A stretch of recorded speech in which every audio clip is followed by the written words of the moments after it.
Hello students, कैसे हैं आप सब। होप करता हूँ आप लोग अच्छे होंगे और बढ़िया कर रहे होंगे और मज़े में होंगे। तो आज मैं लेके आया हूँ आपके लिए सारे फार्मूला का रिवीजन मैं करवाऊँगा आज आपको। तो बने रहिए इस वीडियो में मेरे साथ और सारा फार्मूला रिवाइज करते हैं। चलिए, तो पहला चैप्टर जो है हम लोग चैप्टर वाइज जाएंगे और सारा चैप्टर का फार्मूला आपको मैं बताने वाला हूँ यहाँ पे। बिना टाइम वेस्ट किए चलिए सारे फार्मूला हम लोग डिस्कस करते हैं। चलिए, तो रियल नंबर जो पहला चैप्टर है इसका फार्मूला हम लोग करेंगे। तो सारे फार्मूला हम लोग देखेंगे अभी क्या क्या है। तो बोलो इक्वली डिवीजन लेमा जो है एल्गोरिथम में, इसमें क्या होता है एचसीएफ निकालने का ये तरीका होता है। ठीक है, कभी भी दो नंबर होते हैं जिसमें एक नंबर बड़ा एक नंबर छोटा होता है, तो क्या करते हैं हम लोग कंटिन्यूसली उसको डिवाइड करते हैं और इस फॉर्म में लिखते रहते हैं। ठीक है, डिवाइड करते हैं बी को ए से, हम लोग बी को एक ए से डिवाइड करते हैं, फिर क्वेश्चन मिलता है ना, तो उसको इस फॉर्म में लिख देते हैं यार ए इक्वल टू बी को प्लस आर। फिर ऐसे करके कंटिन्यूसली हम लोग डिवाइड करते रहते हैं, तब तक डिवाइड करते रहते हैं और कंटिन्यूस ये प्रोसेस चलता रहता है जब तक हमारा रिमाइंडर जीरो ना आ जाए। तो जब जिस डिविजन के लिए रिमाइंडर जीरो आ जाता है एचसीएफ वही होता है। ठीक है, तो ये पहला वाला है। बोलो अब आता है हम लोग का ये फार्मूला अभी सिलेबस में नहीं है, तो अगर नहीं देखोगे तो भी चलेगा, लेकिन ये वाला देखिए HCF of lowest power of factor of common 12। तो एचसीएफ क्या होता है आपको पता होगा कि कोई भी दो नंबर का एचसीएफ अगर आपको निकालना है, सपोज मैंने लिखा 4 और सोचो मेरे को निकालना 8। ठीक है, तो यहाँ पे क्या करेंगे 2 2 4 और यहाँ पे मैं क्या कर सकता हूँ 2 इंटू 2 इंटू 2। तो ये क्या 2 का स्क्वायर और ये क्या हो जाएगा 2 का क्यूब।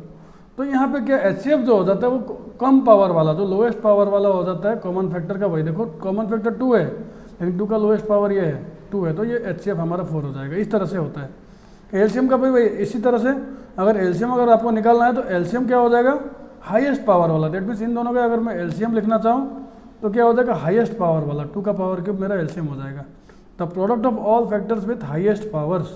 ओके, अच्छा और एक फॉर्मूला है द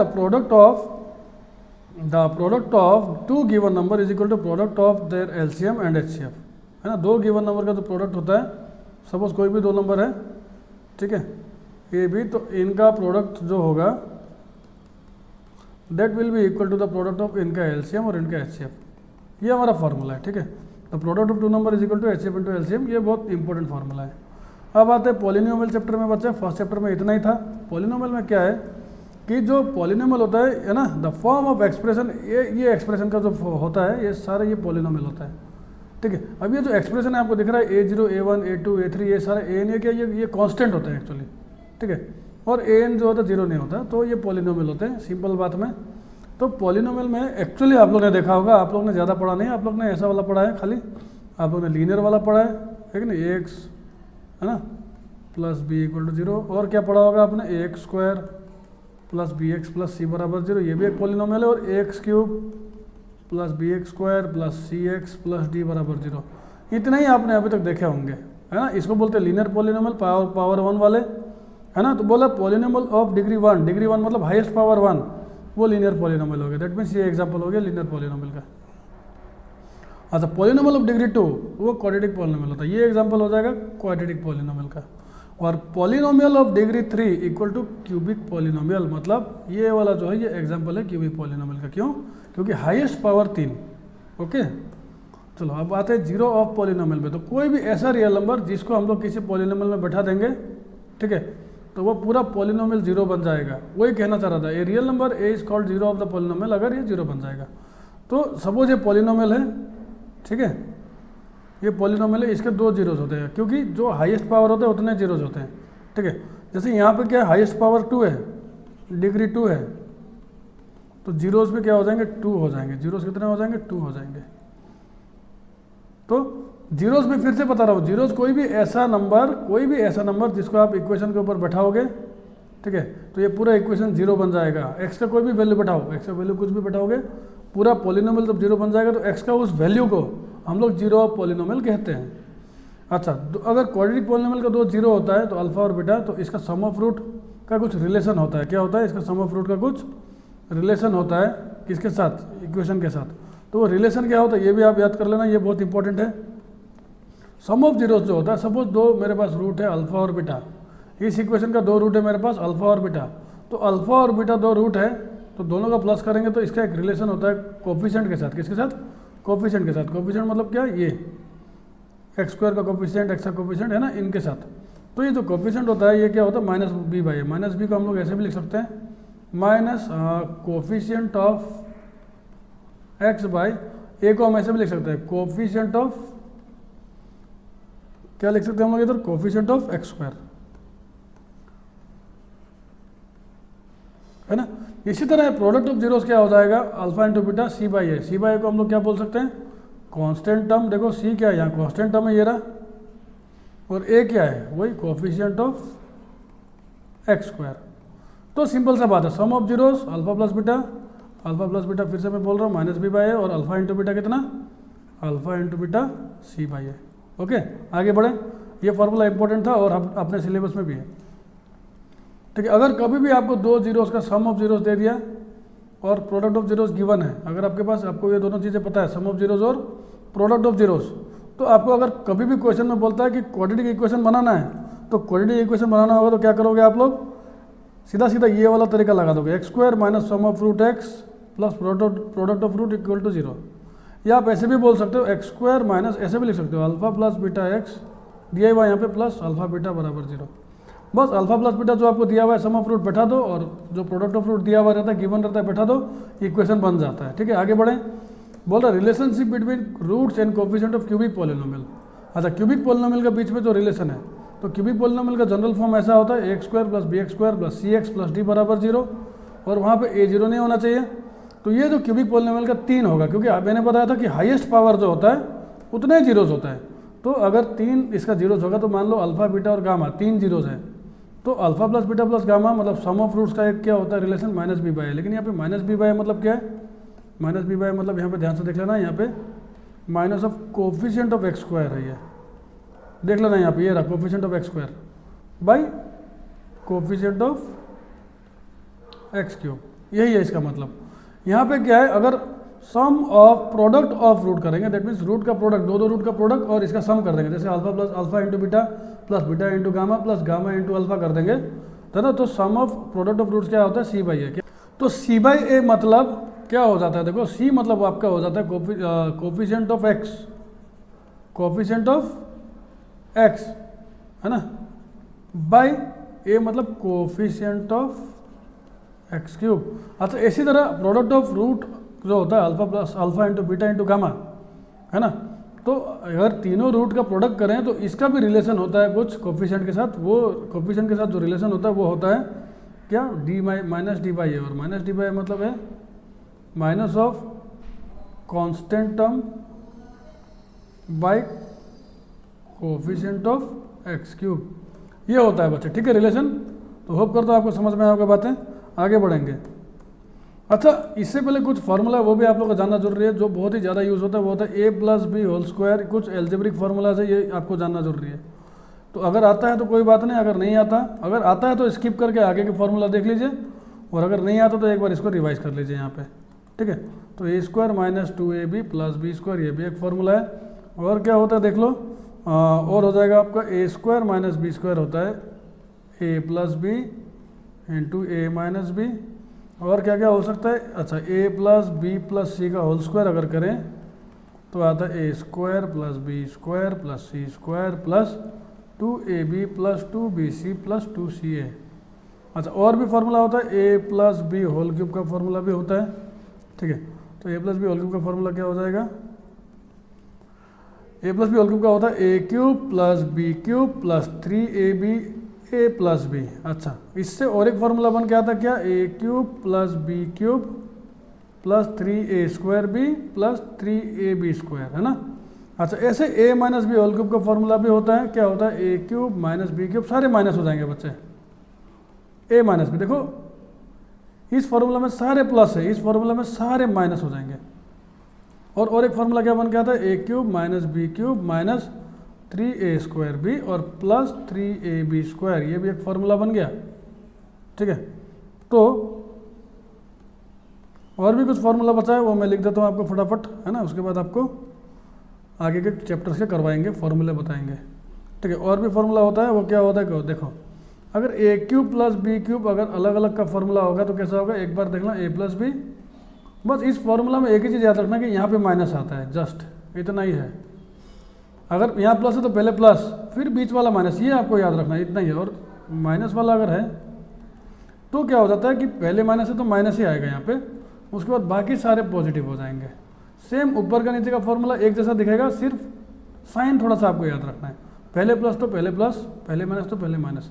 खाली प्लस वाला में एक ये ए बी का आगे माइनस होता है, ये आपने अलग से याद रख लेना, बस इतना ही है, ठीक है।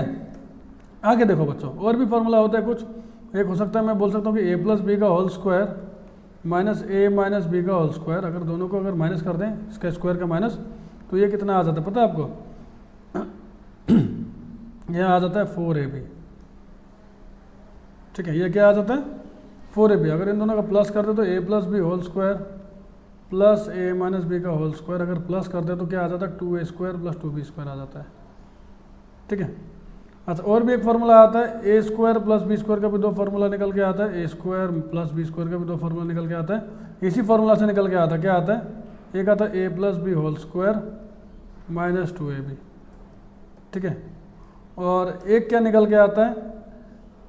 A minus b whole square plus 2ab। तो ये फार्मूला आपने याद रख लेना है, ठीक है। ये फार्मूला आप लोग ने याद रख लेना, ये सारे फार्मूला काम के, एक बार अच्छा से रिवाइज कर लेना, ठीक है।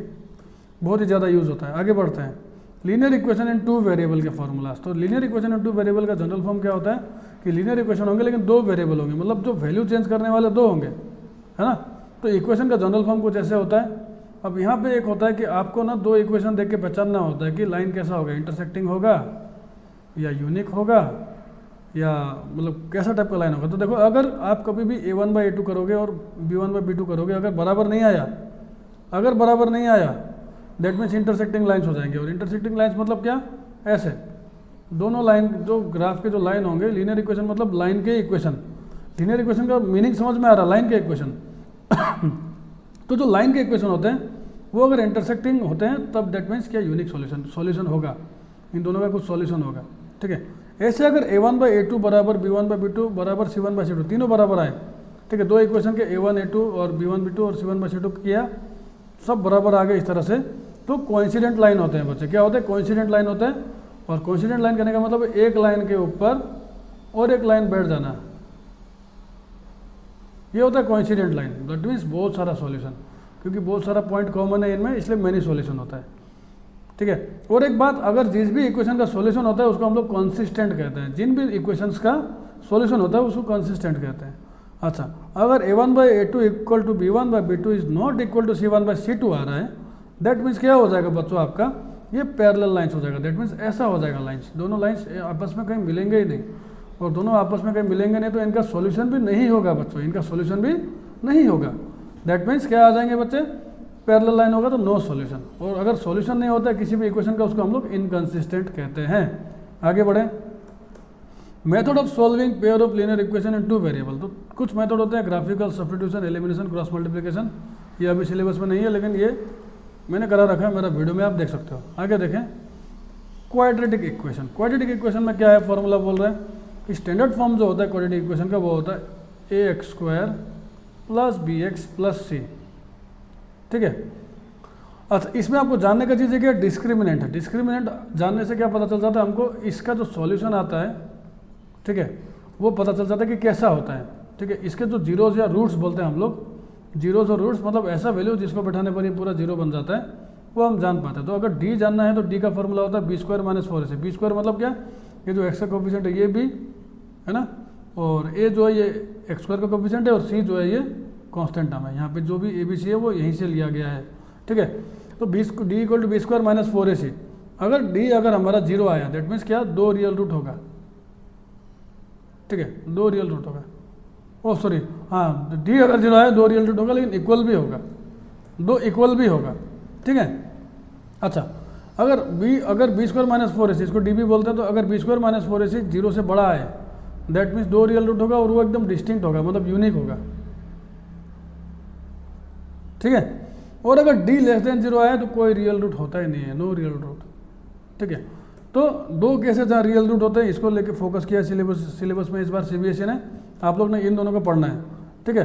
तो there exist real and equal root, ठीक है। अगर d = 0, मैं फिर से लिख रहा हूँ, d = 0 तो रियल और इक्वल रूट। और अगर डी ग्रेटर देन 0 तो क्या रियल तो होगा और लेकिन दोनों यूनिक होंगे, डिस्टिंक्ट। तो यूनिक बोलेंगे, डिस्टिंक्ट बोल सकते हैं आप लोग, है ना, ठीक है, डिस्टिंक्ट रूट। चलो आगे बढ़ें, समझ में आ गया होगा आपको बातें। क्वाड्रेटिक फार्मूला एक फार्मूला है दो रूट्स जानने का, ठीक है। क्वाड्रेटिक फार्मूला का रूट्स जानने का फार्मूला होता है -b plus minus root over B square minus 4ac/2a। और आपको पता है बी स्क्वायर माइनस 4ac क्या होता है, डी होता है। तो हम लोग चाहें तो रूट में बी स्क्वायर माइनस 4ac नहीं लिख के डी भी लिख सकते हैं। तो एक्चुअली यहाँ पे -b प्लस माइनस क्या होता है, एक बार -b plus root d by a है और एक बार सोचो अल्फा ये है, सोचो बीटा क्या हो जाएगा तब -b minus root d by a, ठीक है। तो इसका मतलब यही है, ठीक है। तो एक साथ में प्लस माइनस लिख दिया है, ठीक है।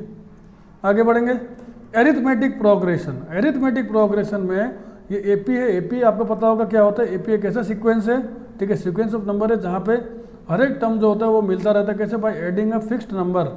एक फिक्स नंबर ऐड करते जाएंगे, नया कुछ मिलता जाएगा। सपोज ये 2 है, 2 में अगर मैं 2 ऐड करूँ, है ना, तो मेरे को क्या मिल जाएगा 4। फिर 4 में देखो 2 में 2 ऐड करूँगा 4, फिर 4 में 2 ऐड करूँगा 6, 6 में 2 ऐड करूँगा 8, 8 में 2 ऐड करूँगा 10, ऐसे मिलता रहेगा, राइट, ऐसे मेरे को मिलता रहेगा। तो ये होता है एपी, ठीक है। तो इसमें क्या होता है, कॉमन डिफरेंस सेम होता है। क्या होता है, जो ऐड कर रहा हूँ वो डिफरेंस सेम होता है, ठीक है। वो जो फिक्स नंबर होता है उसको कॉमन डिफरेंस कहते हैं हम लोग। वो जो फिक्स नंबर है जो मैं ऐड करते जा रहा हूँ बार बार, यहाँ पे क्या कर रहा हूँ, बार बार 2 ऐड कर रहा हूँ ना, 2 + 2 कर रहा हूँ, राइट। तो वो हमारा एपी है। जैसे 2 है, फिर 2 + 2 किया, है ना, फिर और +2 किया। तो ये जो +2 जो हम लोग कर रहे हैं ये कॉमन डिफरेंस है, ठीक है। समझ गए होंगे, फिक्स नंबर कॉमन डिफरेंस है। कॉमन डिफरेंस पॉजिटिव, नेगेटिव, 0 कुछ भी हो सकता है। जनरल फॉर्म जो होता है एपी का, अगर हम लोग लिखना चाहें तो वो होता है a plus D, a plus 2d, है ना, dot dot dot a plus n minus 1d, ये है, ठीक है। ये जनरल फॉर्म है। मतलब अगर पहला टर्म अगर है तो a1 तो ये a हो जाएगा। अगर a2 सेकंड टर्म जानना चाहते हो तो ये हो जाएगा। थर्ड टर्म जानना चाहते हो तो ये हो जाएगा। अगर nth टर्म जानना चाहते हो तो ये हो जाएगा। ये हमारा जनरल फॉर्म कहता है, इसीलिए हम लोग इसको, ठीक है, ये जनरल फॉर्म है एपी का। ओके, चलो आगे बढ़ें। nth term of an AP, nth मतलब कोई भी बीच का कोई भी टर्म्स है जो आपको जानना है तो उसका फॉर्मूला हो जाता है an = a + n - 1d। अच्छा, sum of n terms of an AP मतलब क्या, किसी भी एपी का सोचो सम निकालना है, कुछ टर्म्स का सम निकालना। सोचो a1 a2, है ना, a3 a4, है ना, ऐसे डॉट डॉट a10। तो आप पूरा यहाँ से लेके यहाँ तक का प्लस करना चाहते हो, सम करना चाहते हो, सम। तो हमको क्या करना पड़ेगा, ये फॉर्मूला लगाना पड़ेगा, ठीक है। तो ऐसे मतलब कोई भी n टर्म्स तक का अगर आपको सम निकालना है तो n/2 2a + n - 1d आप लगा सकते हो और ये अपना फॉर्मूला है, ठीक है। अगर आपको लास्ट टर्म पता है तब यही फॉर्मूला ऐसा भी हो जाता है सम निकालने का। लेकिन अगर आपको पहला वाला टर्म पता है, सपोज मेरे को एक इक्वेशन है, एक एपी है 2 4 6, है ना, डॉट डॉट डॉट 100 तक, मैंने बोला पूरा सम निकाला, तो मेरे को क्या हो गया, यहाँ पे लास्ट टर्म पता है, मेरे को a1 पता है, मेरे को l पता है लास्ट टर्म, तब ये फॉर्मूला लग जाएगा, ठीक है। और an पता है तो सेम बात है, l पता है, an पता है, कुछ भी बोल सकते हो, एक ये दोनों फॉर्मूला भी होता है सम निकालने का, ठीक है। यहाँ बोल दिया a क्या है फर्स्ट टर्म है और l क्या है लास्ट टर्म है ना। आगे बढ़े, बेसिक प्रोपोर्शनलिटी थ्योरम। तो बीपीटी थ्योरम क्या बोलता है कि if a line is drawn parallel to, अगर ये लाइन ड्रॉ करे पैरेलल, ठीक है, ये वाला लाइन ड्रॉ करे पैरेलल किसका, one side of a triangle. सोचो ट्रायंगल का एक साइड है, इसका पैरेलल एक लाइन ड्रॉ कर दिया, ठीक है। और ये क्या करता है, इंटरसेक्ट करता है दो तरफ में इस तरह से, ठीक है। तो क्या होता है, दो डिस्टिंक्ट पॉइंट में इंटरसेक्ट करता है, तो क्या होता है कि ये जो लाइन क्या करता है, ये इस ट्रायंगल को एक बराबर रेशियो में भाग कर देता है, जो कि है AD/DB। सोचो ये A है ना, ये B है, ये C है, और ये D है, और ये E है। तो क्या हो जाएगा, AD/BD बराबर AE/EC हो जाएगा, ठीक है। ये हमारा बीपीटी थ्योरम कहता है। कॉन्वर्स ऑफ बीपीटी में क्या होता है, जस्ट उल्टा कहता है कि बोलता है if a line divide any two side of a triangle in the same ratio then the line is parallel to the third side, ठीक है।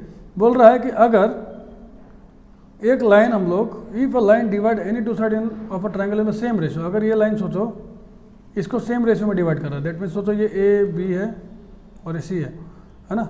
और अगर ये वाला लाइन DE लाइन अगर इसको भाग कर दे क्या, AB/BD बराबर AE/EC में डिवाइड कर दे, दैट मीन्स हमारा ये गिवन पार्ट हो गया, ये बात गिवन हो गया, इस थ्योरम में ये पार्ट गिवन हो गया।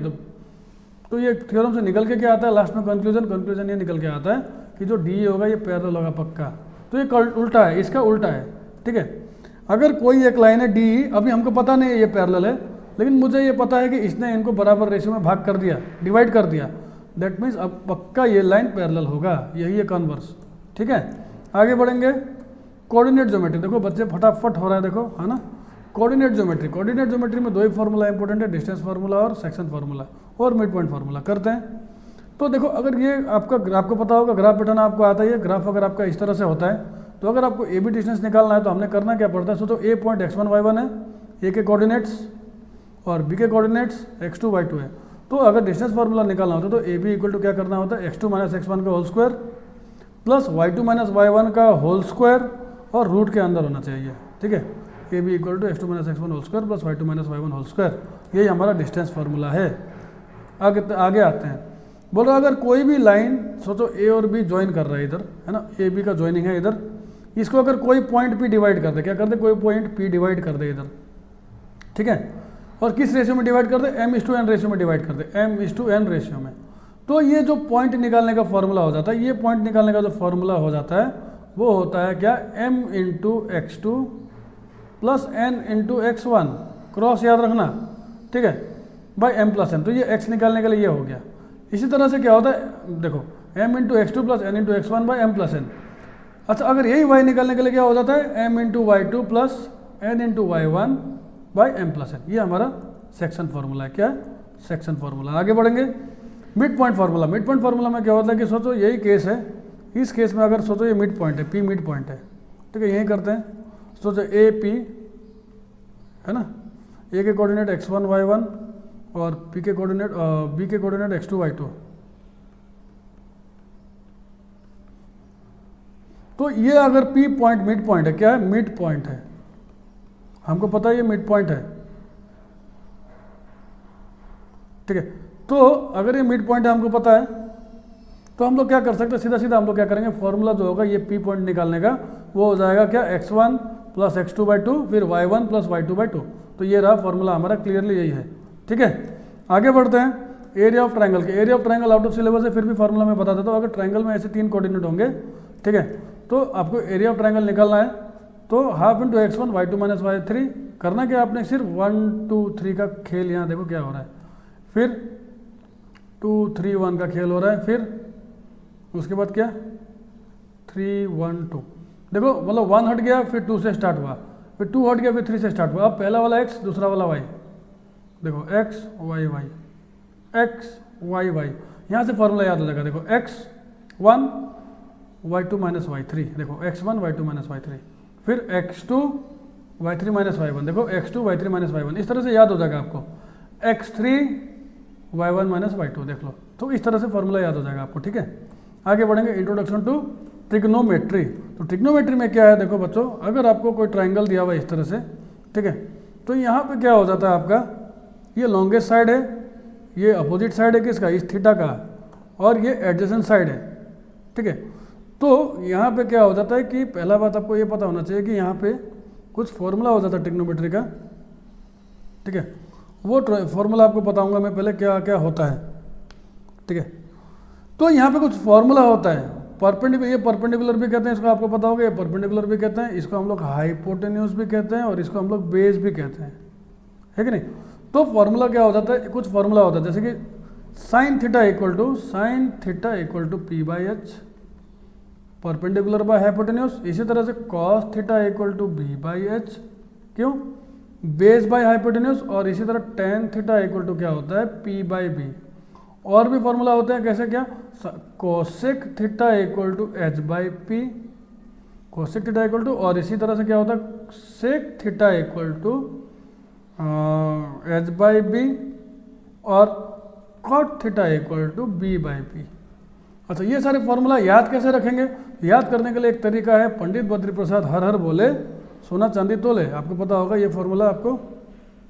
ठीक है, ये जो फॉर्मूला है इसको याद करने का तरीका यहाँ पे है, मैं बताऊंगा अभी। ठीक है, तो पंडित बद्री प्रसाद हर हर बोले सोना चांदी तोले। ठीक है, तो ये अगर आप याद रख लो, या किसी किसी को इंग्लिश में याद रहता है, some people have curly brown hair turns permanently black, अगर ये यूज़ करेंगे तो हम लोग को ये वाला फॉर्मूला याद हो जाएगा। कैसे याद हो जाएगा, देखो पंडित बद्री प्रसाद को अगर मैं यहाँ पे इस तरह से लिख दूँ, पी बी पी, खाली आगे आगे का लेटर लिख लो, हर हर बोले, और सोना चांदी तोले को अगर मैं यहाँ लिख लूँ सोना चांदी तोले, तो एस फॉर साइन, तो साइन क्या हो जाएगा, P by H. C for cos, cos क्या हो जाएगा P by H, T for tan, tan क्या हो जाएगा पी बाई बी।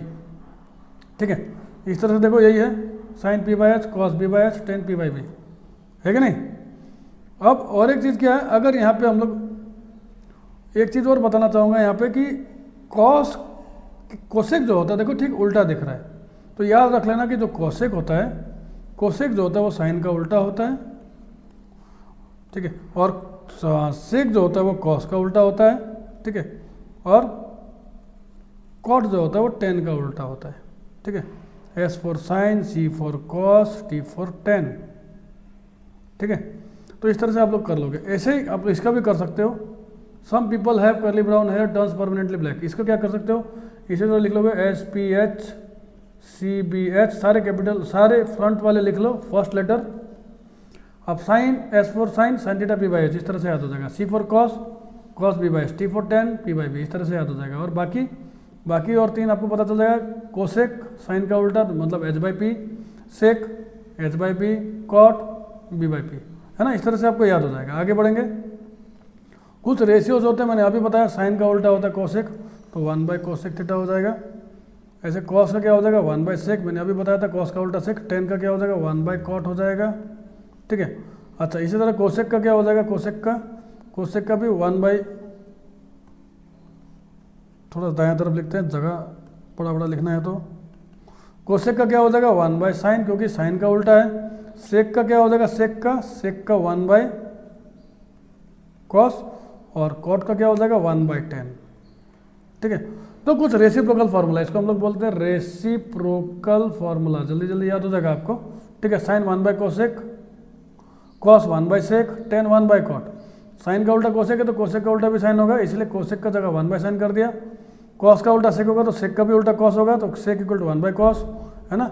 अच्छा, और दो फार्मूला होता है, वो होता है tan theta equal to 1 sine theta by cos theta, very important, proof that में ज़्यादा यूज होता है। और cot theta equal to cos theta by sine theta. आगे बढ़ें, ठीक है, ट्रिक भी बता दिए आपको, आगे देखते हैं रिलेशनशिप बिटवीन ट्रिग्नोमेट्रिक रेशियोज। तो ट्रिग्नोमेट्रिक रेशियोज के बीच में रिलेशन क्या है, तो मैंने अभी भी आपको बताया, जो मैंने लिखा दिया वही सारे देख लो, ठीक है। Sine theta equal to 1 by cosec, cos theta equal to 1 by sec, tan theta equal to 1 by cot, cosec equal to 1 by sine, sec equal to 1 by cos, cot equal to 1 by tan. और दो मैंने लिखा था यहाँ पे, तो वो दो भी है, साइन बाई कॉस और कॉस बाई साइन। आगे बढ़ते हैं, ठीक है। तो tan theta equal to sine by cos, cot theta equal to 1 by cos by sine, ये भी आपको दिख गया। आगे बढ़ते हैं, trigonometric ratios for few particular angle, ठीक है। तो कुछ एंगल आपको पता होगा, ये टेबल आपको याद रखना, लगता होगा बहुत हार्ड है, लेकिन हार्ड नहीं है। देखो साइन 0 0 दिख रहा है, साइन 30 हाफ दिख रहा है, 45 1 बाई रूट 2 दिख रहा है, 60 रूट 3 बाई 2 दिख रहा है, और साइन 90 1 दिख रहा है। कॉस का 0 1 दिख रहा है, 30 रूट 3 बाई दिख रहा है, रूट 3 बाई 2, 45 का 1 बाई रूट 2, है ना। तो यहाँ पे ऑब्जर्वेशन ध्यान से देखो, साइन का जो सीधा में दिख रहा है वही कॉस को साइन का ही वैल्यू अगर पीछे से बैठा है तो कॉस में बैठा रखा है। देखो 1 1 root 3 by 2, root 3 by 2, 1 by root 2, 1 by root 2, 1 by 2, 1 by 2, 0 0 दिख रहा है। तो इसको एक टेक्निक है याद करने का, अगर आपको याद रखना है, ठीक है, तो क्या करना होगा, आपको ये तरीका अपनाना होगा कि साइन के लिए अगर आप निकाल लोगे तो और बाकी सारा निकल जाएगा आराम से। कैसे निकालोगे, आपको रूट 0 बाई 4 है ना, root 1 by 4, root 2 by 4, root 3 by 4, root 4 by 4, ये लिख लेना है, ठीक है। अब देखो आपको पता होगा रूट 0 बाई 4 अगर हम लोग सॉल्व करना चाहें तो 0 बाई 4 तो 0 होता है, रूट 0 0 हो जाएगा। 1 बाई 4 क्या हो जाएगा, 1 का रूट तो 1 ही होता है, और रूट 4 2 के लिए खुल जाता है, आपको पता है, रूट 4 2 के लिए खुलेगा, 2 का स्क्वायर। अच्छा, ये कितना हो जाता है 1 बाई 2 हो जाता है, तो दैट मीन्स रूट 1 का 1 तो रूट ही होगा, है ना, मतलब 1 का रूट तो 1 ही होगा, और रूट 2 तो रूट 2 ही रह जाएगा। रूट 3 बाई 4 तो रूट 3 तो खुलने वाला होता नहीं, ऊपर रूट 3 रह जाएगा, नीचे देखो रूट 4 क्या के लिए खुलता है, 2 के लिए, तो 2 हो जाएगा। 4 बाई 4 तो 1 होता है, और 1 बाई 1 मतलब 1, और 1 का रूट 1 ही होता है। दैट मीन्स हमारा ये साइन के सारे वैल्यूज आ गए। देखो और मैच करके देखो, देखो मैच करके देखो, 0 है ना, 1 बाई 2 है ना, फिर रूट 3 1 बाई रूट 2, फिर रूट 3 बाई 2 है ना, और 1, करेक्ट मैच कर रहा है। अब आगे हमने क्या करना होता है, आगे हमने करना होता है कि ठीक इसी को उल्टा, साइन का पीछे में जो वैल्यू वही कॉस का आगे में बैठा देना है, पूरा बैठा दिया तो ऐसा आ जाएगा। फिर हम क्या करते हैं, साइन थीटा, हमने अभी एक चीज़ बताया था, टेन थीटा बराबर sign theta by cos theta, ये लगाना है, तो क्या आ जाएगा था, देखो 0 बाई 1 0 है कि नहीं, 1 by 2 divide by root 3 by 2 करेंगे तो 1 बाई रूट 3 है ना, आपको पता होगा 1 बाई 2 डिवाइड बाई √3/2, तो 2 कट जाएगा, 1/√3। इस तरह 1/√2 डिवाइड करेंगे तो 1, इस तरह √3/2 और 1/2 डिवाइड करेंगे तो √3 बचेगा, है कि नहीं। तो इस तरह से डिवाइड करके आपको वैल्यूज आ जाएगा। और एक बात इंपॉर्टेंट, 1/0 जो होता है वो नॉट डिफाइंड होता है, तो 1/0 नॉट डिफाइंड, ठीक है। अब क्या आपको पता है कि साइन का उल्टा कोसेक, साइन का वैल्यू उल्टा करो, बैठा दो, सारे कोसेक आ जाएंगे। देखो इस तरह कोस का उल्टा कर दो, है ना, तो सारे सेक आ जाएंगे। और इसी से टेन का उल्टा करके बैठा दो, सारे रेसिप्रोकल कर दो, ये कॉट के वैल्यू आ जाएंगे। देखो 1/2 का उल्टा किया हुआ है, देखो ये क्या 2, 1/√2 का उल्टा किया, देखो √2, √3/2 का उल्टा किया तो 2/√3, है ना। इसी तरह से आ जाएंगे। तो साइन का उल्टा कोसेक, कॉस का उल्टा सेक, टेन का उल्टा कॉट कर लेना, सारा आ जाएगा, ठीक है, इस तरह से। अब एक इंपॉर्टेंट ऑब्जर्वेशन जो आपका 1 मार्क्स क्वेश्चन में पूछ ले सकता है कि साइन थीटा जो होता है वो उसका वैल्यू 0 से 1 तक होता है, करेक्ट है, करेक्ट बात है। कॉस का भी 0 से 1 तक वैल्यू होता है, रेंज देख लो, है ना। 0 से 90 डिग्री में अगर हम लोग साइन का वैल्यू देखें तो 0 से 1 तक की वैल्यू आता है ना। कॉस का 0 से 1 तक की वैल्यू आता है, टेन का 0 से अनडिफाइंड इन्फिनिटी तक आता है, नॉट डिफाइंड को इन्फिनिटी भी बोलते हैं, तो टेन का 0 से इन्फिनिटी तक वैल्यू आता है। सेक का 1 से इन्फिनिटी तक आता है, देखो सेक का वैल्यू 1 से स्टार्ट है कि नहीं, और इन्फिनिटी तक जाता है। कॉट का वैल्यू करें देखें तो 0 से स्टार्ट है, वह कॉट का वैल्यू इन्फिनिटी से स्टार्ट होगा और 0 तक जाएगा। कॉट का वैल्यू जो होगा इन्फिनिटी से स्टार्ट होगा और 0 तक जाएगा, ठीक है। और कोसेक का अगर देख लो तो फिर इन्फिनिटी से स्टार्ट होगा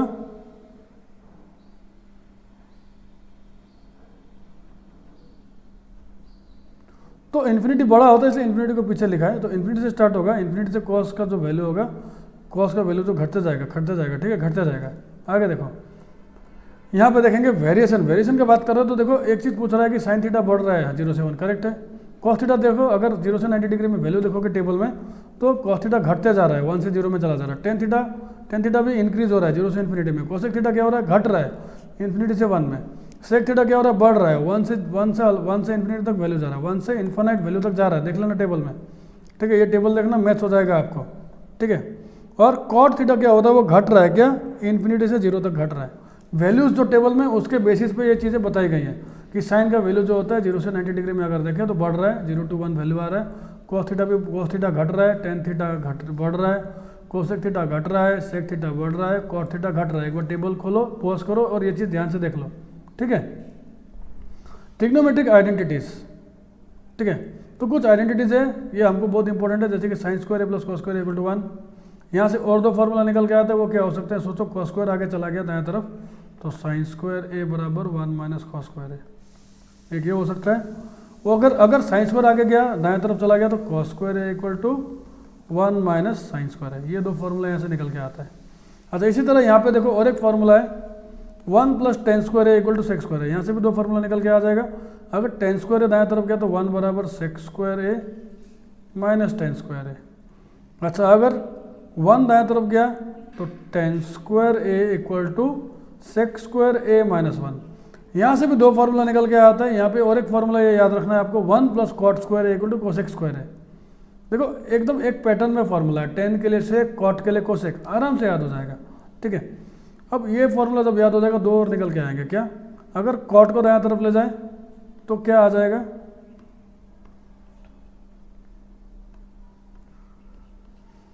क्या आ जाएगा 1 यहाँ बच जाएगा और क्या हो जाएगा cosec square A minus cot square ए बराबर 1, है ना। एक ये आ जाएगा।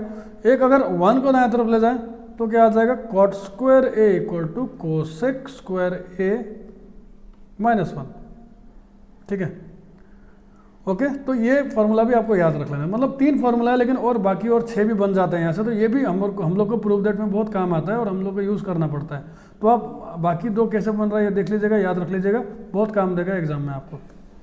सर्कल्स में आते हैं बच्चे, सर्कल्स का कुछ इंपॉर्टेंट है। सर्कल्स का सर्कमफेरेंस होता है 2πr, सर्कल का सर्कमफेरेंस आपको पता होगा, आउटर बाउंड्री, और एरिया ऑफ सर्कल जो होता है वो πr²। अगर आपको रेडियस पता होगा तो πr² लगाएंगे तो सर्कल का एरिया निकल जाता है। कुछ इंपॉर्टेंट थ्योरम है सर्कल के जो क्लास 10 के वेरी इंपॉर्टेंट है, जिसके बेस पे आपको क्वेश्चन आएगा कि सर्कल का, ठीक है, अगर रेडियस के साथ अगर ये सोचो यहाँ टेंजेंट है तो अगर ये सेंटर से अगर कोई रेडियस है और टेंजेंट में अगर मिल रहा है तो radius is always perpendicular to tangent, ये हमारा एक इंपॉर्टेंट थ्योरम है पहला वाला। The tangent at any point of a circle is perpendicular to the radius through the point of contact, ठीक है। दूसरा थ्योरम क्या है, the length of tangent drawn from an external point, that means सोचो कि बाहर एक पॉइंट है, यहाँ से एक टेंजेंट ड्रॉ किया और ये भी टेंजेंट ड्रॉ किया, तो ये जो लेंथ होगा टेंजेंट का इस दो पॉइंट में वो बराबर होगा, ये थ्योरम कह रहा है, ठीक है। तो ये दो थ्योरम याद रखना है आपको, ठीक है। आगे बढ़ेंगे, एरिया रिलेटेड टू सर्कल। तो एरिया रिलेटेड टू सर्कल में क्या होता है कि अगर आपको सेक्टर का एरिया निकालना है तो देखो सेक्टर मतलब क्या, कभी भी दो रेडियस ऐसे करके कुछ एंगल बना लेंगे सेंटर में, तो ये जो इलाका जो बट जाएगा यहाँ पे जो मैं वाइट कर दूंगा अभी, ये होता है सेक्टर, ठीक है। तो सेक्टर के एरिया निकालना तो हमको क्या पता होना होगा, थीटा। तो फॉर्मूला क्या होता है, theta by 360 into pi R square. Okay, अच्छा मेजर सेक्टर का है क्या, अच्छा एरिया ऑफ मेजर सेक्टर अगर निकालेंगे तो एरिया ऑफ मेजर सेक्टर अगर निकालना है तो क्या करना है, ये वाला एंगल निकाल लेना 360। सोचो ये थीटा है, सोचो यहाँ पे ये थीटा एंगल है, तो वो कितना हो जाएगा 360 माइनस थीटा, तो कुछ भी आ जाएगा तो वो लगा लेना, ठीक है। या ऐसा कर सकते हो एरिया ऑफ सर्कल, अगर आपको एरिया ऑफ सेक्टर पता है छोटा वाला तो एरिया ऑफ सर्कल से माइनस करके भी निकाल सकते हो, area of circle minus area of minor sector, है कि नहीं। तो इस तरह से निकाल सकते हो, या आप इस एंगल को निकाल लेना पहले 360 से माइनस करके फिर यही फॉर्मूला लगा के निकाल लेना, आपका मर्जी। अच्छा लेंथ ऑफ आर्क कहने का मतलब है कि अगर सोचो ये पॉइंट है ए, ये सोचो पॉइंट है बी, तो और ये पॉइंट है पी, तो ए पी भी एक आर्क हो जा रहा है, क्या हो रहा है, ए पी भी एक आर्क है।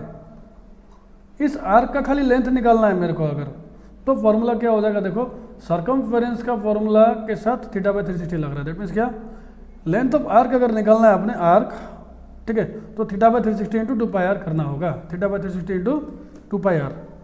आगे बढ़ते हैं, area of the minor segment है। तो सेगमेंट आपको पता होना चाहिए क्या होता है, सेगमेंट होता है आपका, कभी भी सर्कल में एक कॉर्ड अगर इसको डिवाइड कर दे तो ये दो पार्ट में भाग हो जाएगा। एक नीचे जो मैं वाइट पार्ट दिखाऊंगा ये भाग, इसको बोल देंगे माइनर सेगमेंट, और इसको बोलेंगे मेजर सेगमेंट, ऊपर वाला कॉर्ड का ऊपर वाला मेजर और कॉर्ड का ऊपर वाला माइनर, मेजर सेगमेंट, ठीक है, ये माइनर सेगमेंट। तो अभी माइनर सेगमेंट का एरिया अगर आपको निकालना है तो आपको फॉर्मूला क्या हो जाता है बच्चे, सेगमेंट का एरिया निकालना तो क्या करना पड़ेगा आपको, यहाँ पे सोचो ये मैंने दो रेडियस जोड़ दिया तो यहाँ पे एक ट्राइंगल बन जाता है, सोचो ओ ए बी और यहाँ पे पी पॉइंट है, तो क्या करना पड़ेगा पता है, एरिया ऑफ ये जो सेक्टर दिख रहा है आपको ओ ए बी सेक्टर है ना, ये जो सेक्टर दिख रहा है आपको इस सेक्टर से है ना, एक सेक्टर से ट्राइंगल का एरिया माइनस कर देंगे, that means area of sector क्या o a p b minus area of triangle कौन सा ओ ए बी, ये करेंगे तो हमको माइनस सेगमेंट मिल जाएगा, ठीक है। और एक बार माइनस सेगमेंट निकल जाएगा तो आप लोग क्या कर सकते हो, area of circle minus area of minor segment कर दोगे, एरिया ऑफ माइनर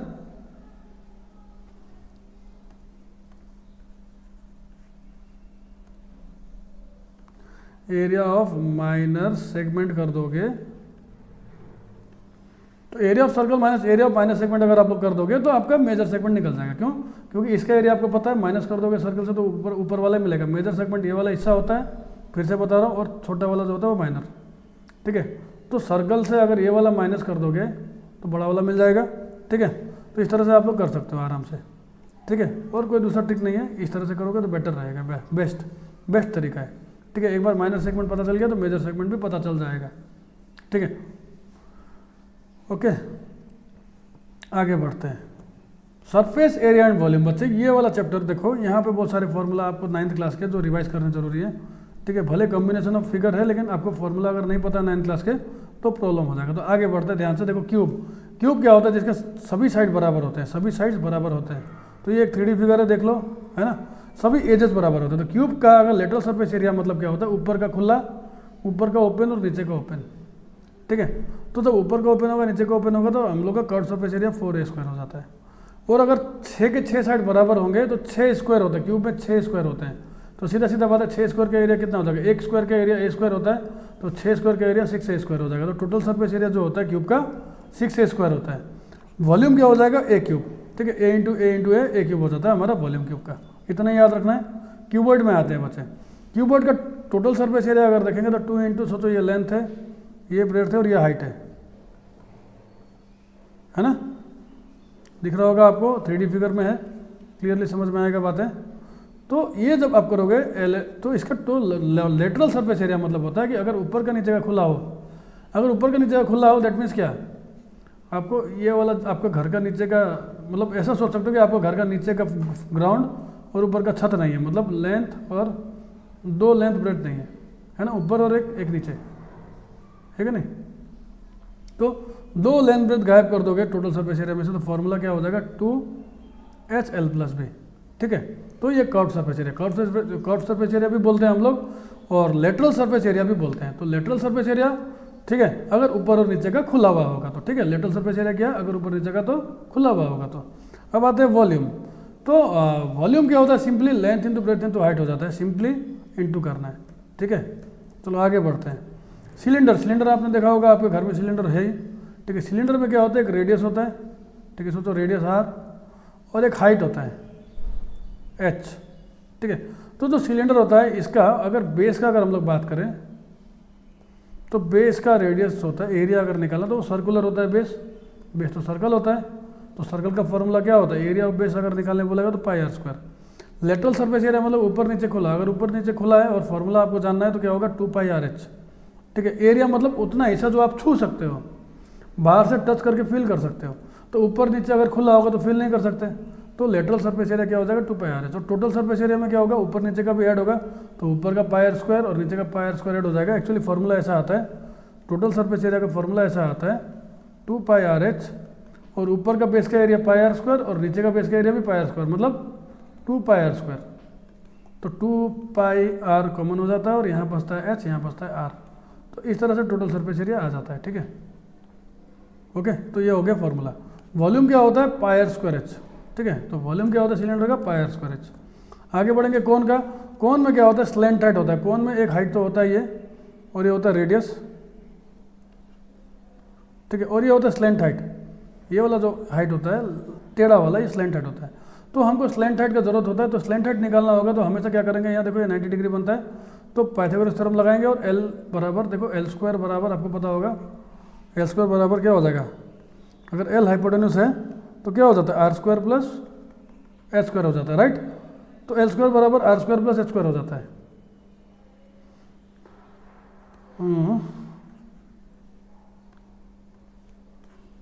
तो सिंपली यहाँ से अगर स्क्वायर उधर चला जाएगा तो क्या आ जाएगा, ये आ जाएगा। दैट मीन्स फॉर्मूला क्या हो जाता है एल निकालने का, √r² प्लस h²। इस तरह से ये फॉर्मूला आता है। अच्छा, एल से अगर मतलब कर्व्ड सरफेस एरिया निकालना है तो πrl होता है फॉर्मूला, क्या, pi into R into L. और पाई का वैल्यू आपको पता होता है, हमेशा हम लोग 22/7 लेते हैं जब तक बुक में ना बोला गया हो, और कभी कभी बुक में बोलता है 3.17 लेना तो 3.17 लेते हैं। अच्छा, टोटल सरफेस एरिया क्या होता है, कैसे आता है, तो टोटल सरफेस एरिया होता है πrl प्लस एल। क्यों, क्योंकि कर्व्ड सरफेस एरिया मतलब नीचे का खुला है, तो मतलब कर्व्ड सरफेस एरिया। देखो कोन का अगर नीचे खुला है तो ये कर्व्ड सरफेस एरिया हो गया। अगर कोन का नीचे पूरा बंद है तो टोटल सरफेस एरिया। तो दैट मीन्स क्या, कर्व्ड सरफेस एरिया अगर हमको पता है πrl और इसमें नीचे का एरिया भी ऐड कर दें तो क्या होगा, नीचे तो सर्कल है, सर्कल का एरिया πr², तो टोटल सरफेस एरिया कितना हो जाता है, देखो यहाँ से कॉमन निकालेंगे πr प्लस एल। अरे यही तो है, ठीक है, πr यहाँ बच जाएगा एल और यहाँ बच जाएगा r, तो एल प्लस आर, यही तो है फॉर्मूला, ठीक है। चलो, तो यही तो है फॉर्मूला, देख लो यहाँ पे। अच्छा, वॉल्यूम का बात करें तो वॉल्यूम होता है 1/3 πr²। क्या होता है, वॉल्यूम 1/3 πr²। ऐसे भी याद रख सकते हो कि सिलेंडर जो होता है, सिलेंडर का πr² होता है, इसका 1/3 होता है कौन, इसका 1/3 होता है कौन। दैट मीन्स देखो सेम फॉर्मूला है πr², बस यहाँ पे 1/3 है, ठीक है। तो इस तरह से याद हो जाएगा। आगे बढ़ेंगे स्फेयर का। स्फेयर मतलब बॉल जो आप लोग खेलते हो, ये गोल्फ का बॉल है, ठीक है। तो स्फेयर का टोटल सरफेस एरिया होता है, कर्व्ड सरफेस एरिया नहीं होता। तो स्फेयर का टोटल सरफेस एरिया होता है क्या, 4 सर्कल का एरिया का बराबर, याद रखना। तो ये πr² एक का होगा तो 4 का 4πr², राइट। वॉल्यूम होता है 4/3 πr³। वॉल्यूम क्या होता है स्फेयर का, 4/3 πr³। आगे बढ़ते हैं।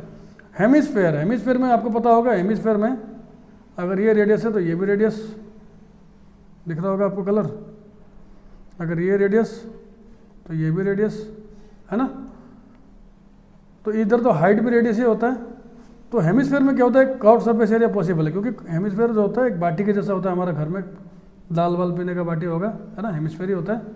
तो अगर नीचे का खुला तो क्या होगा, कर्व्ड सरफेस एरिया, और अगर देखो नीचे का खुला तो कर्व्ड सरफेस एरिया, और अगर नीचे का ढका हुआ है, बंद है, तो टोटल सरफेस एरिया। तो कर्व्ड सरफेस एरिया कितना है हमारा, 2 पाई आर स्क्वायर हो जाएगा। क्यों, क्योंकि हेमिस्फेयर का अगर 4 पाई आर स्क्वायर होता तो आधा क्या हो जाएगा, 2 पाई आर स्क्वायर।